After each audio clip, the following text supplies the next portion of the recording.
مش معنى انك منتقبة انك تقللي من المحجبة، ومش معنى انك محجبة انك تقللي من اللي بشعرها.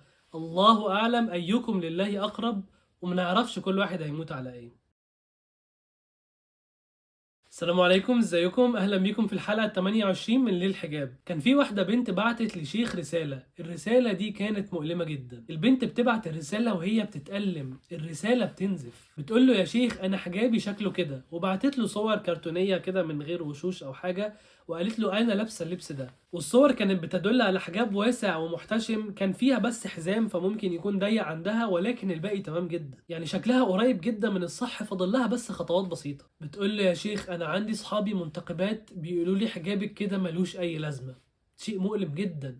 بيقولوا لها انت كده زيك زي متبرجة، انت كده ما عملتيش اي حاجة، وده شيء حزين جدا. اللبس اللي هي بتقول عليه ده يعني احسن من 90% من البنات اللي موجودة، ناقصه بس حاجة بسيطة. المرأة لا ينبغي أن تحتقر غيرها، بل نثمن جدا الخطوات اللي بياخدوها، وإن كنا هننصحها فننصحها بالحكمة والموعظة الحسنة وفي الوقت المناسب، بس لا نحتقر خطوات أبدا. حتى لو خطوة واحدة لقدام نفرح بيها. لا تستعلي بالدين، البنات في فتنة كبيرة جدا انتوا مش متخيلين، والبنت عشان تطور حجابها بتتبهدل جوه بيتها حرفيا قبل بره البيت. فاللي بتاخد خطوة دي لا تعبت فيها، وهي اختبارها في شعرها او في وشها وجمالها، انت اختبارك في حاجة تانية. فمش شرط في حد احسن من التاني. الحجاب احسن من التبرج، واحنا بنقول كده طبعا طول السلسلة، ولكن مش شرط ان انت احسن منها. الدين مش بس حجاب، الدين فيه حاجات كتيرة جدا. انا فاهم البنات ممكن تكون نيتها انكار المنكر عشان هي بتعمل منكر فمش هينفع نسكت عليه، بس الدعوة مش كده. الدعوة انك تعمليها حلو وجميل وتتقربي اليها وتتوددي ليها،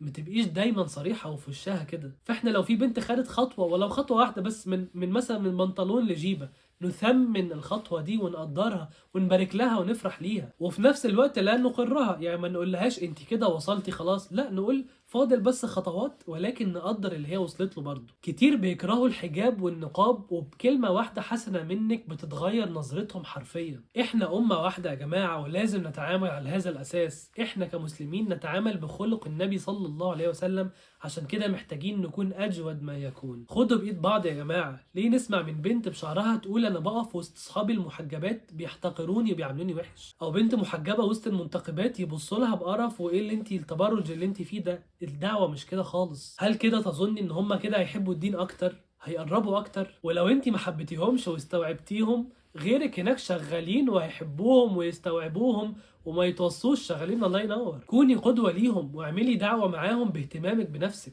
اهتمي بنفسك وبشكلك، كوني نظيفة في شكلك وهيئتك، خلي كلامك جميل، نقي كلامك، ابتسمي دايما، الابتسامة بتأثر الناس. لما تخشي المسجد حافظي على ابتسامتك وعلى هدوءك، تصرفاتك تكون راقية تليق بيكي، تليق بالمسلمة. اهتمي برضو بموضوع الرائحة شوية، الحاجات دي بتفرق في الدعوة جدا. ما بنقولش نتعطر بره البيت بس، بنقول نتعطر في المسجد، نتعطر في البيت، وحتى لو ما فيش عطر فما يكونش فيه ضده. الحاجات دي بتفرق جدا في الدعوة. خليهم يرسموا عن الملتزمة بحجابها ودينها صورة صح، انها فيها الخير وفيها الجمال.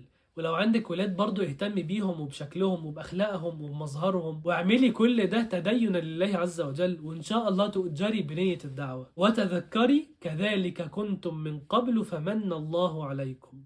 بس كده. لو عندك اي سؤال سيبيه في الكومنتات وهنرد عليك ان شاء الله، او لو عندك سؤال خاص مش عام سيبي كومنت عندي سؤال وحد من فريقنا هيوصل ليا سؤالك. ولو حابه تخشي قناه على تليجرام بنتكلم فيها الحجاب فسيبي كومنت برضه هندخلك فيها. بس كده، ما تنسوش تعملوا سبسكرايب لو بتتفرجوا على اليوتيوب، لايك على فيسبوك وفولو على انستجرام، وما تنسوش تعملوا شير للفيديو ده تحديدا في المجتمع اللي حواليكوا وفي الجروبات، هكذا محتاجين نسمع الكلام ده. واشوفكم ان شاء الله في الحلقه الجايه، وسلام.